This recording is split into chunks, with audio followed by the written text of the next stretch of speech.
Mesdames, Messieurs, chers téléspectateurs, bonjour et bienvenue sur notre programme. Aujourd'hui, nous avons le privilège et le plaisir de recevoir un personnage particulier de notre continent. Première dame émérite de son pays, la Côte d'Ivoire, intellectuelle prolixe, grande universitaire, figure politique de premier plan. Elle aura contribué ces 4 dernières décennies à l'écriture de l'histoire de son pays et du continent africain. Vous l'avez compris, nous recevons Simone Eyive Gbagbo, première dame de Côte d'Ivoire, et dont nous saluons le prestige. Madame Simone Eyive Gbagbo, bonjour. Bonjour. Voilà. Merci de nous recevoir dans votre demeure, merci de nous recevoir dans votre résidence abidjanaise. C'est moi qui vous remercie. Voilà. Le Cameroun particulièrement s'est ému de l'actualité de votre pays ces dernières décennies. Et nous avons eu envie, pour nos téléspectateurs, nous avons eu envie de vous écouter, de prendre la température et les nouvelles de la Côte d'Ivoire par vous ou à travers vous. Donc, une fois de plus, merci pour le privilège que vous nous faites de nous recevoir dans votre maison et dans votre pays. Mais c'est moi qui vous remercie. Je connais l'attachement du peuple camerounais à la cause de la Côte d'Ivoire. On a vraiment toujours été très sensible à cela, très ému par cela. Merci pour tout ce que vous faites. OK. Alors, Madame Gbagbo, nous allons commencer notre entretien par un fait particulier. Nous avons encore en mémoire les moments difficiles que la Côte d'Ivoire a traversés, et vous particulièrement. Nous avons encore en mémoire les images difficiles du 11 avril 2011, qui ont bouleversé, qui ont marqué, qui ont choqué plusieurs d'entre nous, ici en Côte d'Ivoire, en Afrique et particulièrement au Cameroun. Mais aujourd'hui, quand nous vous voyons, nous retrouvons une Simone Gbagbo rayonnante, forte, debout, pleine de projets et même pleine d'ambition.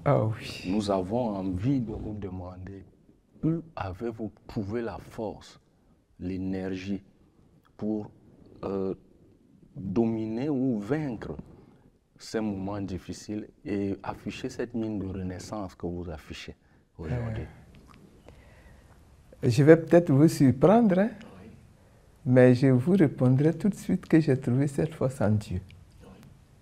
J'ai été, je peux dire, accompagné par vraiment la grâce de Dieu, qui m'a encouragé, qui m'a fortifié, qui m'a soutenu, qui m'a instruit même, qui m'a éclairé et qui m'a permis de rester debout. Et de surmonter ces moments difficiles. De surmonter ces moments difficiles et même de renouveler ma force. Comme on dit, Dieu renouvelle la force. Voilà, vous avez l'air totalement restauré. Oh, merci. Okay. Pour nos téléspectateurs, pour nos millions de téléspectateurs qui nous suivent, on a envie de savoir, vous avez passé 7 années en détention. C'est ça. Est-ce que vous pouvez nous dire quel était votre quotidien, comment ça s'est passé? Est-ce que vous pouvez raconter à ces téléspectateurs camerounais comment sont passées ces 7 années de détention? Pendant les 7 années, j'ai vécu dans 2 résidences. D'abord, au nord du pays, au nord-ouest de la Côte d'Ivoire. Où précisément? À Odiéné. À Odiéné. Au nord-ouest? Nord-ouest de la Côte d'Ivoire, presque à la frontière de la Côte d'Ivoire et de la Guinée. Au nord-ouest de la Côte d'Ivoire, qui est un territoire qui n'est pas le mien traditionnel. Tout à fait. Voilà, mais j'y ai vécu 3 ans et demi. Au milieu je dirais, de rebelles. De l'ancienne zone assiégée. De l'ancienne zone assiégée. Tout à fait. Avec les forces de l'ordre de l'époque qu'on appelle les FSI. Tout à fait. Qui sont les forces issues de la rébellion. Tout à fait. J'ai vécu là 3 ans et demi. J'ai vécu quasiment seul, au milieu de tout ce peuple-là, pendant 3 ans et demi. Ça a été dur au départ. Parce que, évidemment, j'ai été présenté là-bas comme une tortionnaire qui faisait tout ce qu'on voulait comme malheur au peuple du Nord et tout. Et donc, je n'étais pas du tout aimé là-bas. Au contraire, j'étais même rejeté. Mais par la grâce de Dieu, on a fini par s'entendre, par bien s'entendre, au point qu'au moment où j'ai quitté au dîner, j'étais même regretté. Parce avec... il y a eu des nostalgies. Oh oui. Et jusqu'à aujourd'hui, j'ai de bonnes relations avec certains parmi eux, y compris même les chefs des anciens rebelles qu'il y avait là-bas. Oui, de bonnes relations jusqu'à aujourd'hui. Et puis, après 3 ans et demi, les procès Tout à fait. allaient commencer. Oui. Donc, on m'a ramené à Abidjan, à l'école de gendarmerie. Tout à fait. J'ai également vécu 3 ans et demi, ce qui fait la totalité des 7 ans. Des 7 ans. Oui. Et là-bas, c'était dans un camp de gendarmes. Hein. Donc là aussi, il y avait la sévérité, bien sûr, du camp. Mais bon, j'ai gardé de bons souvenirs là-bas également. Ok. Est-ce qu'on peut savoir votre quotidien? C'est vrai que vous étiez prisonnière, mais quel était votre quotidien? Qu'est-ce qui meublait vos journées? Comment est-ce que ça se passe? J'avais besoin de meubler ma journée, effectivement. Alors, je me levais le matin. Je faisais mes prières le matin. Après les prières et les méditations, le petit déjeuner. Oui. Après le petit déjeuner, je retourne aux lectures, aux prières. Et si j'avais des visites, alors c'est à ce moment-là que je recevais mes visiteurs et qu'on pouvait parler. Mais quand je n'avais pas de visiteurs, j'étais seule. Et la journée se meublait comme ça, alors, pour ne pas tomber dans la dépression même. Oui. Je me suis mise à m'activer. Donc, j'ai organisé un élevage de poulets, un élevage de lapins, la cuisine. Ouais. Et j'avais des jeunes, le couple qui s'est occupé de moi là-bas, qui avait ses enfants. Ouais. Je me suis transformé en répétitrice pour les enfants. Pour les petits, ouais. Donc, je leur apprenais, les encadrais pour leur formation, pour les cours, pour les exercices le soir et tout. Je me suis occupé le temps comme ça. J'ai même fait de l'évangélisation des rebelles. Ah, ok. Pendant quelques temps. Donc, vous voyez, vraiment, je me suis occupé. Comment est-ce que le changement de perception, ou du moins, comment le changement de perception s'est opéré chez eux, entre guillemets, ceux qui vous recevaient, les geôliers? Oui. Comment ça s'est opéré à un moment donné? Alors, je vais commencer par vous dire que je viens de sortir un livre sur mon séjour en prison. Mais là-bas, sur place... Vous pouvez mentionner pour nos téléspectateurs le titre du livre? Du sous-sol de la République, parce que le sous-sol de la République, c'est l'expression pour dire prison. Du sous-sol de la République à la restauration. Okay. Voilà l'ouvrage que je viens de publier. Là-bas, comme je vous ai dit au début, ça a été difficile. Hein, mais c'est également un peuple qui a ses propres problèmes. Tout à fait. Hein, et donc, j'ai pu m'asseoir avec eux, parler avec eux de leurs propres problèmes, les aider, puisque moi-même, je recevais de l'aide de tous ceux qui étaient au sud et qui ne pouvaient pas se déplacer, mais qui me faisaient parvenir des biens, des vivres, des non-vivres, etc. J'ai partagé avec eux. Et je me suis mise à leur disposition pour écouter leurs problèmes, pour les aider à résoudre les problèmes que je pouvais encore aider à résoudre, des cas de maladie, des femmes qui devaient accoucher, qui n'avaient pas les moyens pour aller accoucher, etc. Et ça a changé l'atmosphère entre nous. Puis ils se sont finalement rendus compte que je ne suis pas aussi mauvaise, aussi méchante qu'on le leur avait décrit. Et petit à petit, donc l'atmosphère s'est comme ça allégée, améliorée. Et nous sommes même devenus quelquefois des amis. Oui. Et ça me permet de passer à la prochaine interrogation, parce que nous avons constaté que depuis votre sortie de prison, depuis votre sortie de détention, il y a un thème qui revient chaque fois que vous êtes à chacune de vos sorties publiques. C'est le thème de la réconciliation. C'est ça, c'est ça. Et on a constaté, on a observé qu'aucune de vos sorties publiques n'a ce thème, dont vous en parlez régulièrement. On voulait savoir qu'est-ce qui motive cette posture nouvelle, sans me dire que vous étiez contre la réconciliation avant, non. Mais on a réalisé que vous êtes une actrice particulièrement engagée de la réconciliation et vous prêchez particulièrement la réconciliation. Qu'est-ce qui motive cette posture? Mais vous savez, la première chose que j'ai reçue, moi, quand j'étais à Odiéné, c'est que, et qui m'a été encore rappelé ici à l'école de gendarmerie, c'est que une nation qui est divisée, elle ne peut pas survivre. Tout à fait. Voilà. Et l'exemple, ça a été l'exemple d'Israël. Oui. Israël a été divisé en deux après la mort de Salomon, Tout à fait. lorsque son fils Roboam devait monter sur le trône. Tout à fait. Il n'a pas réussi à réconcilier les deux parties de ce pays-là, le nord, qui est Israël, et le sud, qui est Juda. Juda, oui. Il n'a pas réussi à les réconcilier. Oui. Et Israël, le pays, est divisé jusqu'à aujourd'hui. Nous sommes encore dans la division. Vous avez d'un côté les Israéliens, de l'autre côté les Palestiniens, et le pays est encore aujourd'hui divisé. Eh bien, si on ne fait pas d'efforts pour réconcilier le peuple en Côte d'Ivoire, Ouais. cette nation, elle va être divisée et elle risque même d'imploser et de disparaître. Donc, c'est devenu pour moi un leitmotiv, c'est une nécessité. Nous devons coûte que coûte réussir la réconciliation entre les populations du nord de la Côte d'Ivoire et les populations du sud de la Côte d'Ivoire. Ouais. C'est un devoir qui est incontournable. Au-delà de vos appartenances à une chapelle. Au-delà des appartenances aux chapelles, aux partis politiques, aux idéologies, etc., la nation, elle doit être réunifiée. Ça nous permet, ça me permet de mieux comprendre, parce que lors de l'une de vos sorties, vous disiez aux jeunes qui vous écoutaient que la Côte d'Ivoire est en danger. Oui. Et on a été, le mot danger était saisissant et ça interpellait. Et puis je semble comprendre un peu qu'est-ce que vous percevez comme danger à ne pas se réconcilier. Mais est-ce que vous sentez que le danger il est imminent? Pensez-vous que ce danger d'implosion est imminent? Le danger d'implosion en Côte d'Ivoire, il est permanent. Je n'utiliserai pas le mot imminent, mais j'utilisais le mot permanent. Il est constant.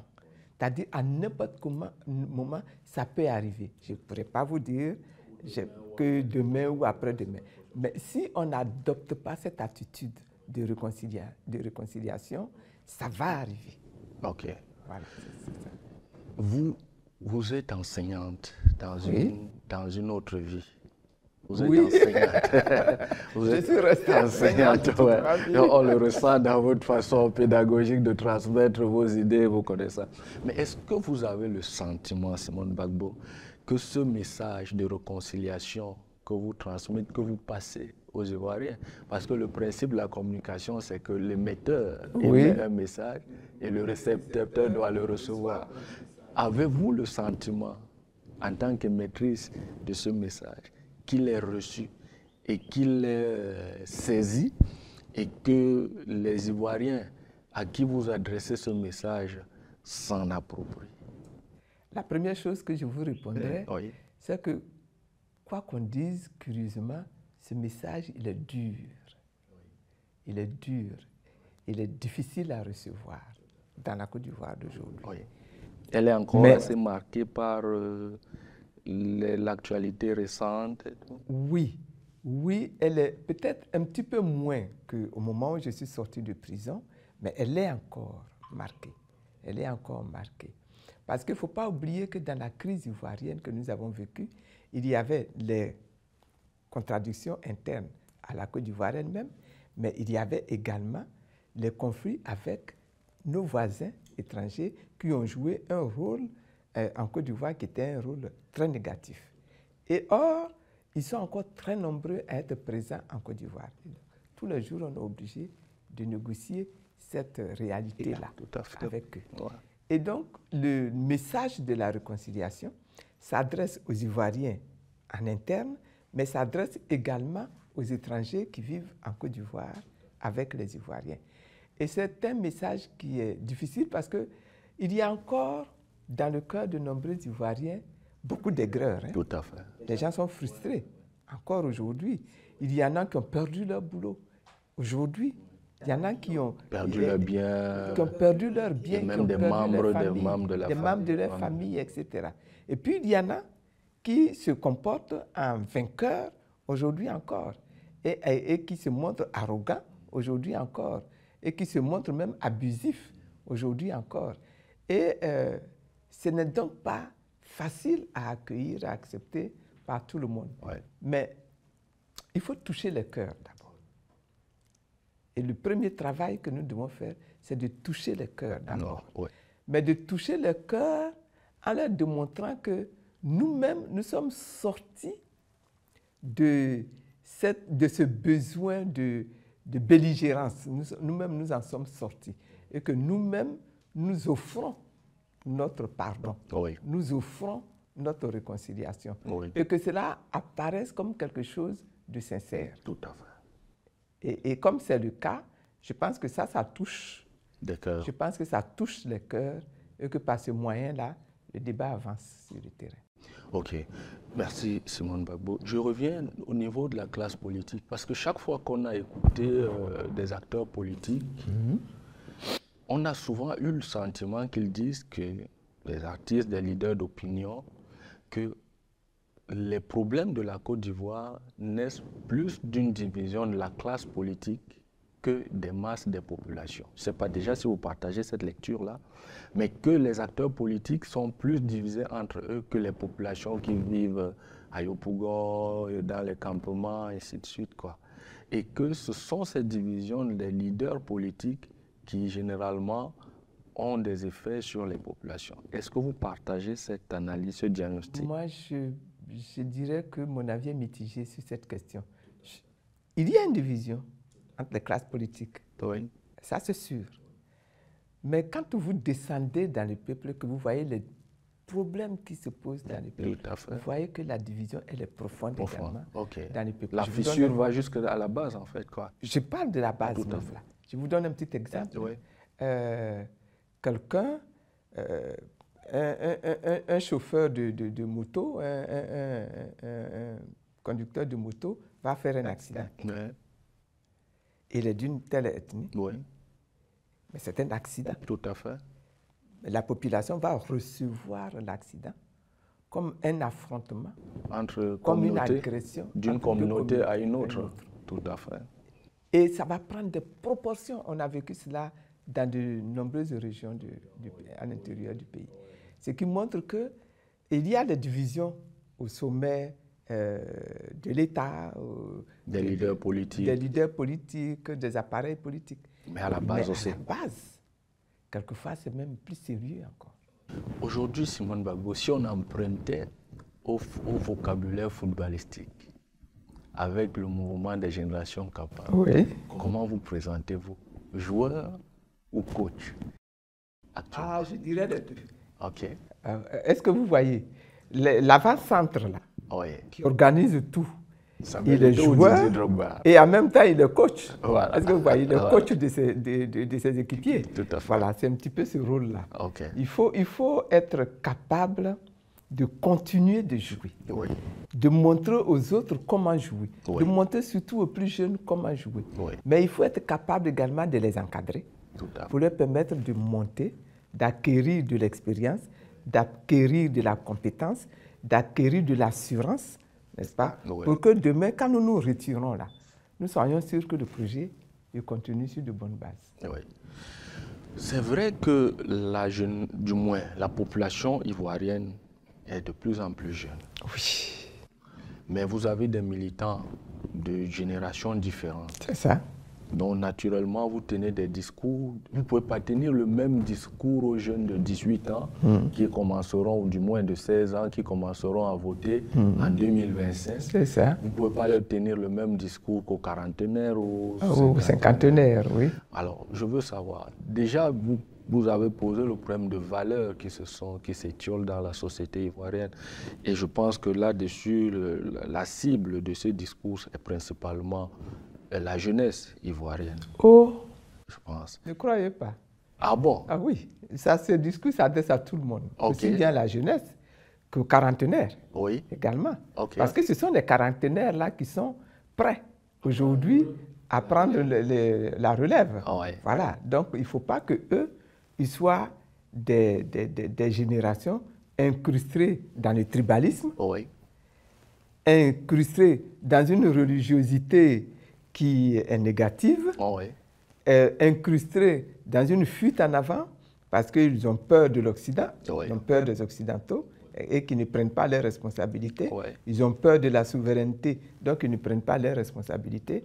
C'est leur époque. OK. C'est à eux d'agir. Oui. Donc ça s'adresse également à eux, ce message-là. Bon, on peut retenir que le mouvement des générations capables a pour objectif de refonder les valeurs qui ont fait la Côte d'Ivoire d'antan. Et même de les dépasser. De les Et dépasser. même de les dépasser. De faire un Ivoirien meilleur que celui que vous avez été. Absolument. OK. Alors, Simone Gbagbo, on a parcouru avec attention votre biographie et effectivement, nous avons constaté que vous avez commencé très jeune le Oui. combat politique, Oui. comme syndicaliste. Oui. Et on a envie de savoir, pour nos millions de téléspectateurs, qu'est-ce qui a réveillé, qu'est-ce qui a tiré cette fibre, qu'est-ce qui motive ce goût pour la politique aussi jeune que vous l'étiez à l'époque? Alors, ce que je pourrais dire, c'est que j'ai commencé même avant le syndicalisme. Ah, OK. Quand j'étais élève, au collège Oui. déjà, et au lycée, je suis devenu responsable national de la jeunesse estudiantine catholique Oui. féminine. Oui. Et d'avoir milité dans cette organisation de jeunesse, Oui. des jeunes, ça m'a fait énormément de bien. Et je crois que tout ce que je suis aujourd'hui est parti de cette époque-là. Ouais. J'avais une famille très chrétienne. Mon père était très, très, très pratiquant. Et donc, lui, il m'a entraîné déjà dedans. Mais en plus, dans la GEC, j'ai eu l'opportunité de me pencher sur les réalités Ouais. des jeunes Oui. à cette époque-là, sur les réalités politiques de la Côte d'Ivoire. À cette époque, nous étions dans les partis uniques. Tout à fait. Voilà, donc des réalités politiques à cette époque. Oui. Et ça va comment on appelle, révéler en moi ce désir-là de travailler pour plus de justice dans la nation, Ouais.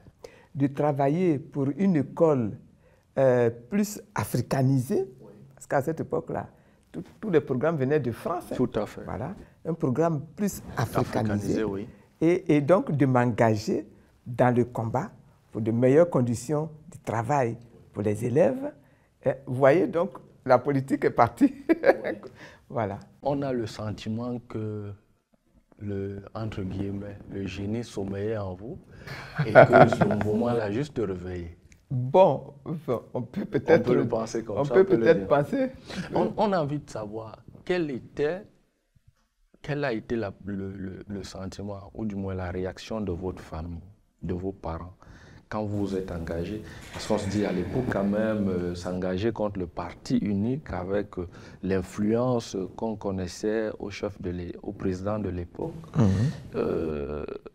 Quelle a été la réaction de votre famille?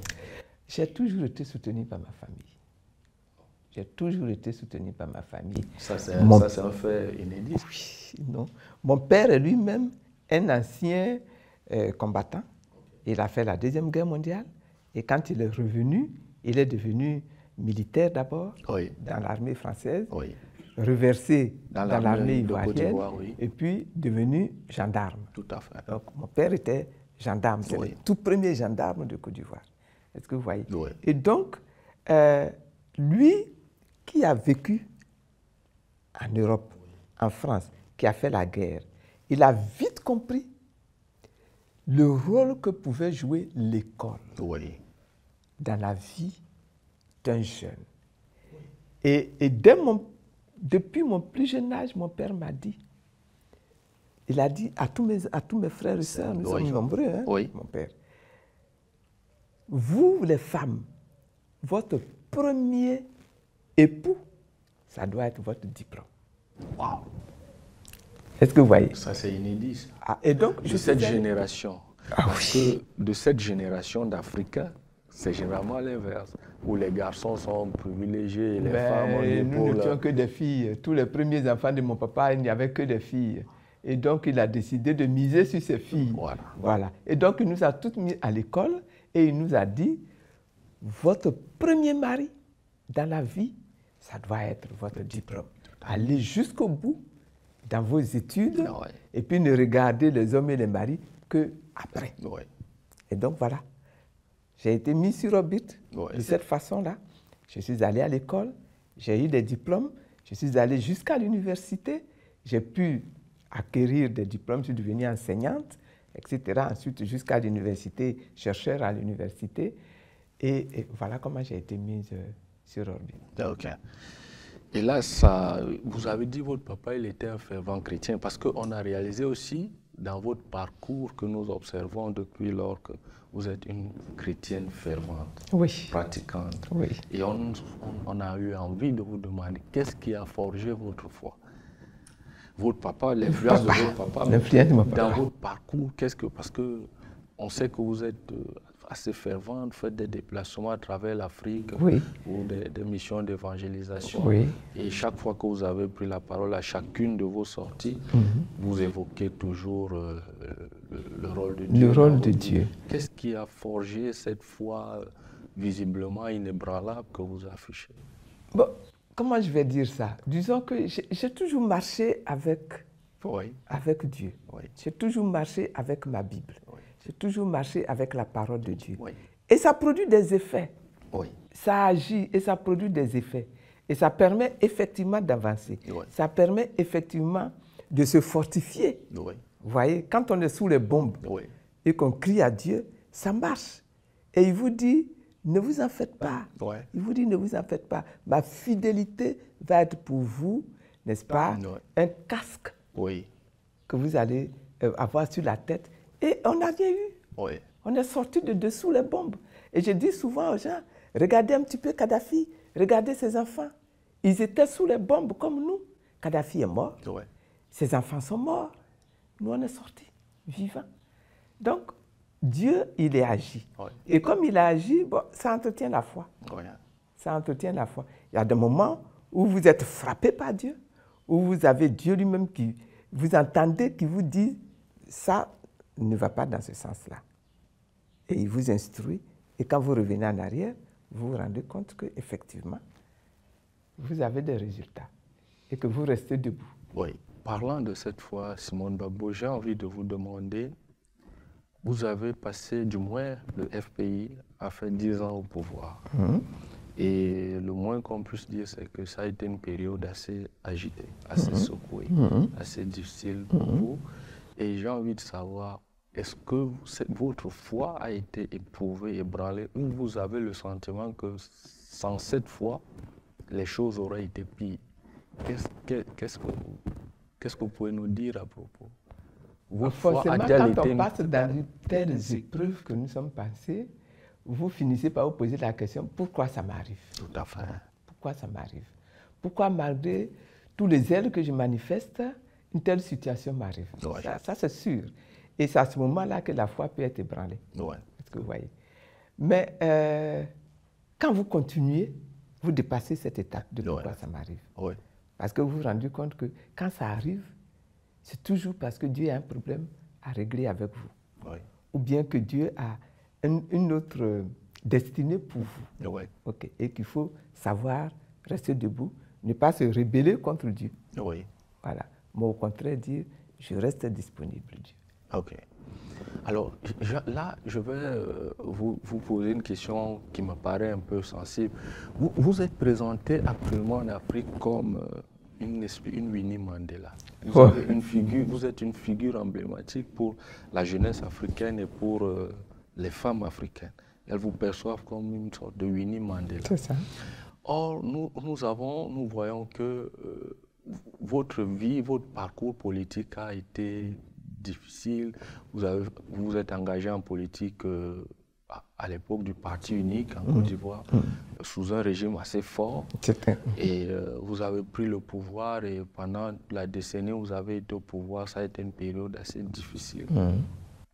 Aujourd'hui, vous continuez le combat politique, Et vous êtes comme un martyr pour la jeunesse africaine. Vous, comment percevez-vous, avec ce parcours que vous avez, la responsabilité que vous, comment la percevez-vous, comment la grande responsabilité que la jeunesse africaine, les femmes africaines vous font porter à travers ce parcours, à travers votre parcours, comment est-ce que vous la percevez? Bon, je pourrais dire, peut-être que ma réponse ne va pas vous satisfaire, Oui, mais que j'ai fait ce que je croyais juste oui, de faire. oui, À chaque moment, oui, j'ai fait ce que je croyais juste de faire. oui, J'ai eu des succès. oui. Et aujourd'hui encore, j'ai des succès. Oui. Regardez un petit peu aujourd'hui comment je suis accueilli par les dirigeants actuels du PDCI, Oui, qui était le parti unique, tout à qui est un fait. parti que j'ai combattu, Oui. que j'ai combattu Oui, oui, vraiment fortement. Mais On vous a vu dernièrement avec le PDC, effectivement, à l'intronisation, je pense, nous sommes en alliance. avec pour, un candidat, Dia Oufoué. Oui, il y avait Dia Oufoué, mais il y en a d'autres. Ok. Il y en a d'autres. Il y a Dia Oufoué à Yopougon. Ouais. Il y a Yassé Jean-Marc ici à Cocody. Oui. Tout à l'heure, je serai au plateau Oui. avec le candidat PDCI également. Ouais. Et puis j'étais à Port-Boué avec le candidat PDCI également. Mais aujourd'hui, je suis accueilli. Justement, on a vu lors de votre entrée, c'était un tumulte, indescriptible quand vous êtes arrivé. Quand j'arrive quelque part, effectivement. C'était un tumulte. Ça, c'est un peu la grâce de Dieu, ce que j'appelle la grâce de Dieu. Okay. Mais je pense que tout ce combat, toute cette marche, aujourd'hui, elle est bien perçue. Oui. Elle est bien accueillie. Oui. Parce que je crois avoir donné de moi l'image d'une femme qui n'est pas dans les rancunes. Oui. Qui n'est pas en train de demander des comptes sur son passé. Oui. Mais et c'est ce que je souhaite que l'on garde. Oui. C'est que je souhaite que l'on comprenne que l'essentiel, ce n'est pas ce qu'on a vécu dans le passé. Bon ou mauvais, l'essentiel, c'est comment on avance. Tout à fait. Parce que l'Afrique, aujourd'hui, là, en est arrivée à un stade où l'Africain doit passer du rôle de l'ancien colonisé, de l'ancien vaincu, de l'ancien gouverné par les puissances occidentales, par les puissances colonisatrices, à une Afrique où le citoyen est lui-même maître de la destinée de sa nation, de son continent, et où c'est l'Africain lui-même qui est capable de prendre des décisions pour faire avancer sa destinée, pour faire avancer son continent. Qu'on soit au Cameroun, ou qu'on soit en Côte d'Ivoire, qu'on soit au Burkina, ou qu'on soit au Niger, qu'on soit au Zimbabwe, ou qu'on soit en Afrique du Sud, l'Africain aujourd'hui doit être capable de lui-même contrôler les rênes de son développement économique, politique, sociologique, n'est-ce pas? L'Africain lui-même d'abord. Pour cela, il faut que l'Africain acquiert la confiance en lui-même, en ses capacités, en sa potentialité. Et qu'en plus, il soit capable de se projeter dans l'avenir et d'assumer ses responsabilités historiques pour que les choses avancent. On ne doit plus être en train de compter sur les Blancs. On ne doit plus être en train de compter sur les Américains, ni sur les Chinois, ni sur les Russes, mais on doit compter sur nous-mêmes, Africains, pour faire avancer notre continent. On n'en est pas encore là. Et c'est ce combat-là qui reste à mener et qui est le plus important à faire. Vous êtes admiré par des millions de jeunes filles, de femmes, à travers déjà la Côte d'Ivoire, le Cameroun, l'Afrique, et même au-delà. Et quand on regarde votre parcours, on voit que vous êtes docteur. Vous avez poussé les études jusqu'à la thèse. vous avez été première dame de ce pays, la Côte d'Ivoire. Vous êtes chef politique depuis de longues années. Vous êtes épouse. Vous êtes mère. Vous êtes auteur. On a envie de vous demander quelle est votre recette. Ces jeunes filles qui vous regardent, ces femmes qui vous suivent à la maison, à travers l'Afrique, par millions, ont certainement, chacune d'elles dans son cœur, quelque part, l'envie d'avoir un parcours aussi prestigieux aussi. Avec le discours que vous avez tenu, du moins le propos, l'échange que nous avons, on comprend que ça n'a pas été un parcours facile. Et mais non. il est prestigieux quand même, très prestigieux. On a envie de vous demander quelle est votre recette. Qu'est-ce que vous pouvez leur dire? Quelle est la formule qu'elles peuvent avoir pour avoir un parcours aussi prestigieux que le vôtre? Bon, alors je leur dirais à ces femmes-là, quelle est votre vision?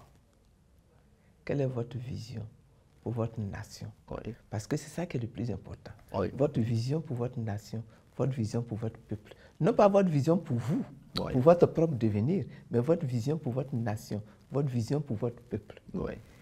Quel est votre courage Oui. pour vous lever et affronter tout ce qu'il y aura à affronter Oui. pour que cette vision-là se réalise? Oui.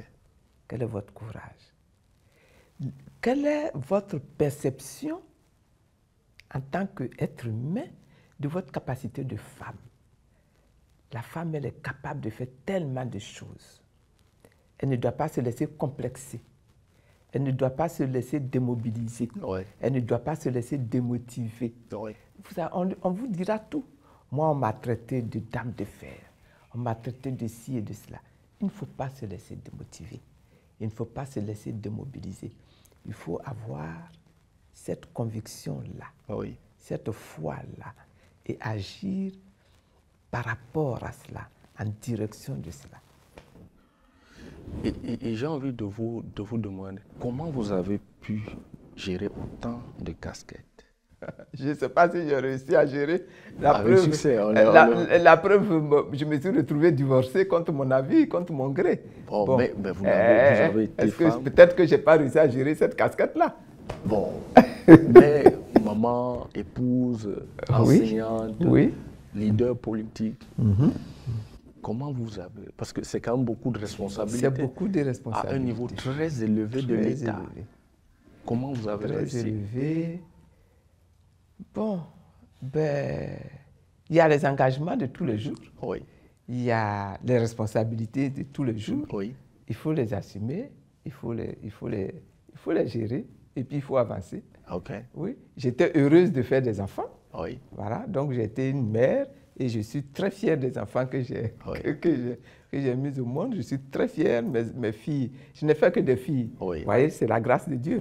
Peut-être que si j'avais eu des garçons, oui. ils auraient dévié, ils auraient devenu des délinquants, etc. Oui. Dieu ne m'a donné que des filles, mais de grosses têtes. Ah oui. Elles sont magnifiques. Oui. Est-ce que vous voyez? Oui. Bon, j'ai été un époux, une épouse, pardon, et je pense avoir donné à mon époux ce dont il avait besoin pour avancer, lui, dans sa vie. Oui. Je pense que je l'ai fait comme je devais le faire. J'ai été une enseignante. Oui, j'adore l'enseignement. Oui. Et je crois que Dieu m'a nanti de qualité pour enseigner. Et ça, il faut que je mette ça à la disposition de mes élèves et de ma population, ce que je continue de faire. J'écris aujourd'hui, comme vous dites, je suis également auteur. Oui. J'écris aujourd'hui parce que je me dis que j'ai des choses de ma vie à partager avec les Ivoiriens, avec les Africains. Et donc j'écris avec plaisir. Il faut faire ce qu'on a à faire avec plaisir et avec joie. Alors Simone Gbagbo, vous avez porté une nouvelle formation politique sur les fonds baptismaux, le mouvement des générations capables. C'est ça. On a envie de vous demander quelle est l'offre politique, quel est le projet politique. 4 décennies sur la scène politique ivoirienne et même africaine. Vous avez conquis le pouvoir d'État, vous avez été député, vous avez, du moins on a le sentiment que, on peut avoir le sentiment que vous avez fait le tour, quoi. Et là, on a un nouveau mouvement. Vous offrez à la jeunesse ivoirienne ou à la jeunesse africaine un nouveau mouvement, un nouveau parti politique, un nouveau projet politique. On a envie de vous demander quelle est l'offre. Parlez-nous un peu de l'offre politique, la nouvelle offre politique que vous mettez à la disposition de la jeunesse ivoirienne et même africaine. Alors, je commencerai par dire que ça fait quand même 50 ans Ah oui. que je suis dans cette activité politique. Plus de 40, 50 ans, au moins 50 ans que je suis dans cette activité politique. L'offre, globalement, Ouais. est la même. Tout, ok. Parce que je considère que ce que nous avions souhaité au départ, Oui. dès le départ, Oui. n'est toujours pas entièrement accompli. Tout à fait. Ouais. Peut-être même que nous partirons sans avoir achevé de l'accomplir. Oui. Mais l'offre, donc, au départ, est la même. Mais aujourd'hui, quand on regarde la situation politique Oui. et sociale de la Côte d'Ivoire, on se rend compte qu'il y a un nouveau grand besoin que nous devons combler. Tout à fait. C'est la reconquête des valeurs. Oui. Les valeurs ont vraiment pris la clé des champs chez nous, avec la crise que nous avons vécue. Et il faut resensibiliser pour que les Ivoiriens réintègrent dans leur comportement, dans leurs activités, Ouais. dans leur mode de pensée, les valeurs. Qui ont jadis caractérisé l'Ivoirien. L'Ivoirien, ça doit caractériser. De votre génération. Oui, Tout. la compétence. Tout à fait. L'Ivoirien doit être compétent, poussé jusqu'à l'excellence. Oui. La crainte de Dieu, Oui. l'intégrité, n'est-ce pas? Le refus de l'argent Facile. facile et malhonnête, etc. Le goût de l'effort. Le goût de l'effort, le goût du travail, Ok. n'est-ce pas? Mais également le souci d'être capable de transformer non Oui. seulement les comportements, Oui. non seulement les mentalités, Oui. mais de transformer les ressources Oui. que Dieu a mis à la disposition de l'Afrique. Tout à fait. Hein. Et puis, la capacité d'acquérir pour soi-même la confiance en soi. Oui. Parce que très souvent, les Africains peinent et trébuchent parce qu'ils n'ont pas Confiance en eux-mêmes. Tout à fait. Et ils n'ont pas confiance en eux parce que très souvent, ils n'ont pas de culture scientifique, ils n'ont pas de culture technique. Donc, ils ne savent même pas comment transformer, comment traduire en richesse, en bien, Tout le potentiel tout dont le ils disposent. potentiel que Dieu a mis À leur disposition. à leur disposition à l'Afrique. Donc, c'est un grand besoin. Ok. Et il faut qu'au niveau du mouvement des générations capables, c'est pour ça que nous l'avons appelé le mouvement, parce qu'il faut bouger, il faut agir, des générations, voilà. Et c'est toutes les générations. Ce n'est pas seulement les anciens qui sont concernés, ce n'est pas seulement les jeunes qui sont concernés, mais c'est toutes les générations africaines qui sont concernées. Et ces générations-là, elles doivent cultiver la compétence. Ok. C'est pour ça qu'on a créé le mouvement des générations capables. Vous avez des millions de Camerounais qui vous affectionnent, que vous inspirez par votre démarche, par votre parcours, par vos actions, par votre discours. Les Camerounais vous affectionnent, ils vous aiment. J'ai envie de vous dire, j'ai envie de vous demander, est-ce que vous pouvez leur dire quelque chose? Est-ce que vous pouvez vous adresser à eux? Est-ce que vous avez l'opportunité de leur dire quelque chose? Parlez-leur à ces millions de Camerounais qui vous aiment tant et qui vous regardent et qui vous écoutent. Mais je voudrais dire aux Camerounais que moi-même, j'aime énormément le Cameroun. J'aime énormément les Camerounais.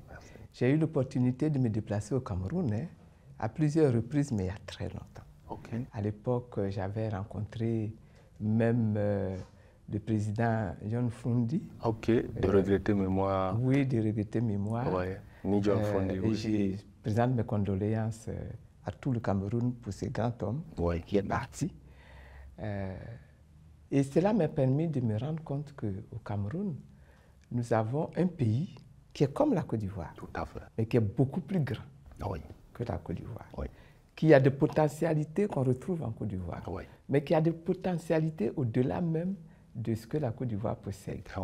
Et c'est un pays avec lequel on gagnerait à entretenir des relations encore plus proches, encore plus étroites, oui. Ce peuple-là, le Camerounais, est un peuple qui a soutenu la Côte d'Ivoire. fortement soutenu la Côte d'Ivoire. Oui. Ça nous a impressionnés. Oui. Parce que nous étions au contraire en but à des agressions d'autres Africains Oui. qui nous condamnaient. Mais les Camerounais nous ont soutenus. Ils ont participé à des manifestations au Cameroun même, en France, Oui. pour vraiment nous aider à sortir Oui. de la crise. de la crise et des condamnations où nous nous trouvions. Nous avons pu sortir, M. le Président Gbagbo a pu sortir de La Haye grâce à toute la mobilisation qu'il y a eu en Europe par les Africains. Et les Camerounais étaient au nombre de ces Africains-là. Ça, ce sont des choses qu'on n'oublie pas. Ouais. Bien sûr, nous avons nos conflits. Hein. Quand il y a le match de football, Toujours. mais c'est là aussi qu'on voit qu'il y a les frères. En tout cas, je pense qu'avec le Cameroun, il est possible de bâtir quelque chose ensemble. Ouais. J'aimerais dire qu'à l'époque, quand nous étions encore au pouvoir, nous prions, et dans nos prières, Oui. nous demandions pour l'Afrique centrale, Oui. quel allait être le destin, quel allait être le devenir. Et la révélation que j'en ai eue, moi, c'est que le Cameroun a un rôle extrêmement important à jouer Tout à fait. dans la libération, je dirais, dans la délivrance de l'Afrique centrale. Oui. Et ce rôle-là, il faut que les Camerounais le tiennent. Oui. Je ne les vois pas encore en train de vraiment tenir ce rôle. Oui. Il faut qu'ils tiennent ce rôle. Il faut qu'ils s'en sortent. Il faut que nous ayons une Côte d'Ivoire ici et que nous ayons le Cameroun de l'autre côté, Oui. n'est-ce pas, qui permettent à cette Afrique anciennement colonisée par les Français là, à tenir debout et à être ferme et à sortir. La Coupe d'Afrique des Nations arrive. La Côte d'Ivoire est le pays organisateur de la prochaine Coupe d'Afrique des Nations. Et le Cameroun, la première Coupe d'Afrique remportée par le Cameroun a été en Côte d'Ivoire en 1984. On n'en veut pas au Cameroun. Et le Cameroun ambitionne de remporter sa 7e Coupe en Côte d'Ivoire. En Côte d'Ivoire. Ah, c'est ça les Camerounais. Donc, en tant qu'Ivoirienne, vous savez que nous vous aimons, les Camerounais vous aiment beaucoup, mais sachez que nous avons l'ambition de venir remporter. Prendre la coupe sur notre Côte d'Ivoire. C'est ça l'impertinence des Camerounais. Voilà. Et ça resserre nos liens. Ça resserre les liens. En tout cas, nous souhaitons que la Coupe d'Afrique soit un succès. C'est une fête. C'est une fête au-delà des rivalités sportives et tout. Mais nous souhaitons qu'elle se passe bien et que ce soit un succès retentissant pour toute la jeunesse africaine. Oui. Alors, Simone Gbagbo, nous allons clore cet entretien que nous avons eu avec vous. Ils sont jeunes, ces Africains, qui vous regardent aujourd'hui en 2023. Ils n'ont pas été là quand vous commenciez votre parcours politique, mais ils vous ont trouvé, entre guillemets, à l'œuvre. Et aujourd'hui, vous avez lancé un nouveau mouvement, le mouvement des générations capables. Vous êtes en train de penser à la relève, à transmettre vos valeurs à la nouvelle génération, à faire la passe, on dirait. C'est ça. Qu'est-ce que vous souhaiterez qu'on retienne de vous quand dans 50 ans, dans 30 ans, dans 40 ans, on évoquera votre nom? Quand on dira l'Afrique a connu une grande dame du nom de Simone Gbagbo, comment souhaiterez-vous que les Africains parlent de vous? Vous savez, mon vœu aujourd'hui pour l'Afrique de demain, c'est que toute cette génération de jeunes Africains, Ivoiriens, Camerounais, Centrafricains, etc. Cette génération-ci, comme je l'ai dit là, est confrontée à un nouveau défi. Ce défi-là, c'est d'être capable de reprendre en main le devenir de l'Afrique. Aujourd'hui, par cette jeune, quel que soit son niveau intellectuel, son niveau, comment je dirais, technique, etc. Mais c'est ça leur mission, c'est ça leur devoir. Et moi, ce que je souhaiterais qu'on garde de moi, c'est, et que j'aimerais donc être capable de réussir, Oui. c'est d'avoir pu mettre cette jeunesse-là, n'est-ce pas, mettre le pied de cette jeunesse-là À à l'étrier. l'étrier. Pour que demain, ils puissent dire, elle a été utile pour nous pousser dans notre destinée. Oui. Voilà, c'est ça que je souhaite. Alors Simone Gbagbo, nous allons présenter à nos millions de téléspectateurs cet ouvrage du sous-sol de la République à la Restauration. Oui. Ça, c'est un ouvrage que vous venez de commettre. Il est publié, il est disponible depuis le 8 mars 2023. C'est ça.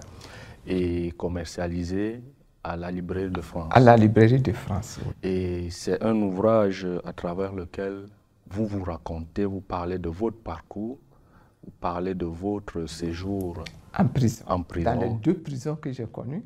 Oui. Et toute l'expérience judiciaire que j'ai vécue. Oui. Voilà. Donc ça, dans ce document, Simone Gbagbo elle parle de son séjour en prison, elle parle de son séjour carcéral et du feuilleton judiciaire qui a suivi son incarcération. Et voilà. Donc, pour tous nos millions de téléspectateurs qui nous suivent, qui nous écoutent, dans ce document, dans ce livre, Simone Gbagbo parle d'elle. Et pour tous ceux qui auront envie d'en savoir davantage sur la personnalité, sur le personnage, sur son séjour en prison, vous avez le manuel, vous avez le livre à votre disposition à la Librairie de France à Abidjan. Et vous pouvez le commander, vous pouvez l'acheter en ligne, vous pouvez vous rendre à la Librairie de France, vous en procurer. Et mon souhait, c'est qu'il y ait une librairie au Cameroun, quelle que soit la ville, oui, qui prenne contact avec la Librairie de France ici pour pouvoir recevoir le livre là-bas et le mettre en vente au Cameroun. Merci beaucoup, je pense que nous en suivons. Alors, Simone Gbagbo, oui, merci pour cet entretien que vous nous avez accordé, vous avez accordé à nos millions de téléspectateurs au Cameroun. Nous vous remercions pour votre disponibilité. Nous vous remercions pour la chaleur de l'accueil dans votre résidence. Okay. C'est toujours agréable d'être à Abidjan et davantage chez vous. Merci infiniment et nous nous donnons rendez-vous pour la prochaine fois. Merci. Merci beaucoup. Oui. Ça a été un très bon moment avec vous. Que Dieu vous bénisse. Amen. Chers téléspectateurs, merci une fois de plus de nous avoir suivis tout au long de cet entretien avec Simone Gbagbo. Merci pour votre fidélité et nous nous donnons rendez-vous à la prochaine édition avec le prochain invité. Merci, bonjour, à la prochaine. Au revoir.